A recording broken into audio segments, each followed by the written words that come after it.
सगळं चालू हा तिकडे घ्या माणसं इकडे इकडे मला नको घेऊ मी पुन्हा घेतो मला बाईट घ्या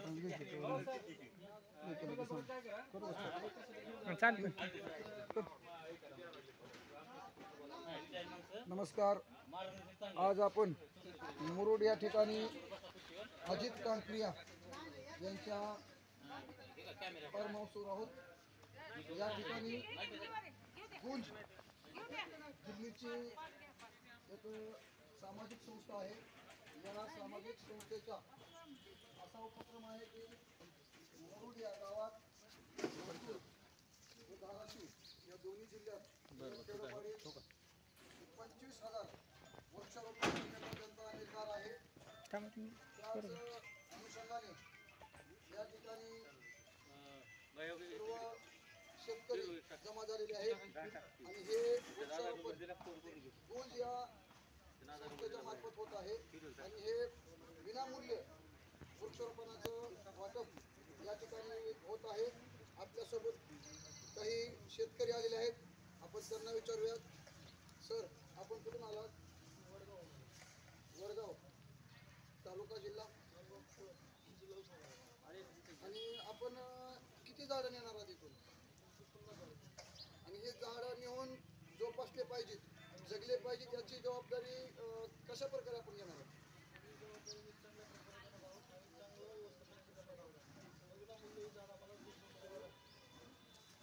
त्याचबरोबर आपल्या सोबत बोलण्याकरता या मुरुडचे या झाडाचे जे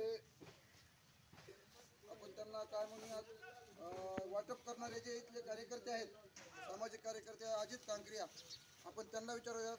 सर, आपण हे वृक्ष फ्री ऑफ चार्ज जे सर्वांना देत आहात, यामागचा आपला उद्देश काय आणि कुणामार्फत हे झाडं सगळे येतात?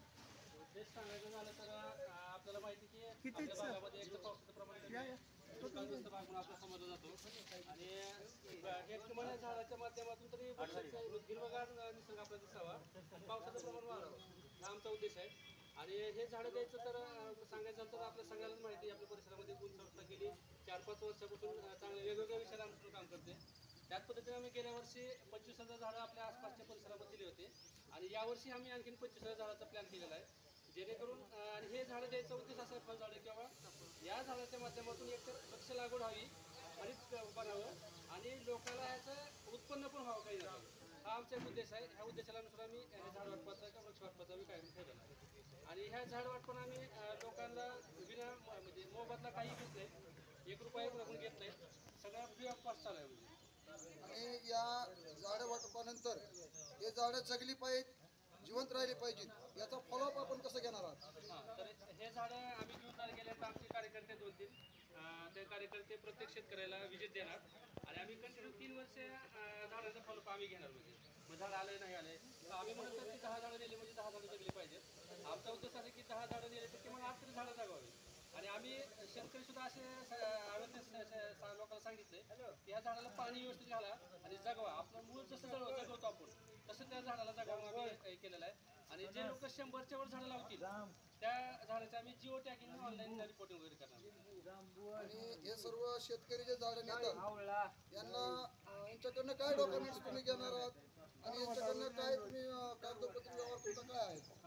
डॉक्युमेंटला आम्ही कुणाचे डॉक्युमेंट काही घेत नाही, फक्त एवढंच की आमच्या रिपोर्टिंगचा भाग आहे, कुणाला किती काय दिलं जावं म्हणून आम्ही काय करतो की त्या शेतकऱ्याचं नाव घेतो, त्यांचा आधार नंबर किंवा मोबाईल नंबर, मोबाईल नंबर यासाठी जेणेकरून आम्हाला त्याचा फॉलो करता यावा आणि किती झाडं नेले आणि त्याची सही घेतो, बाकी डॉक्युमेंट वगैरे काही घेतो.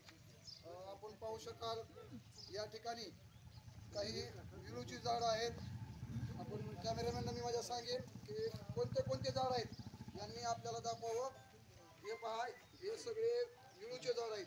त्याचबरोबर या ठिकाणी जांब आहे, परत आपण पाहिलं तर इथं लिंबोणी आहे, इकडं जांभळ आहे, त्याचप्रमाणे डाळिंब आहे, सीताफळ आहे आणि पाठीमागं आवळा आहे, परत साग आहे, चिंच आहे, असे विविध फणस आहे, विविध प्रकारचे वृक्ष या ठिकाणी उपलब्ध आहेत आणि आमच्या जी लाईव्ह न्यूज टेलिकास्टिंग यांच्या माध्यमातून मी पण सर्वांना विनंती करतो की आपण एक वेळेस या ठिकाणी येऊन भेट देऊन या संधीचा लाभ घ्यावा आणि फक्त घेऊन न जाता ही झाडं कशी जगतील, कसं जिवंत राहतील याकडे पण त्यांनी लक्ष द्यावं. या संपूर्ण न्यूजसाठी कॅमेरामॅन केतुल पवार सोबत लाईव्ह न्यूज टेलिकास्टिंग अनिल टेळे मुरुड. धन्यवाद.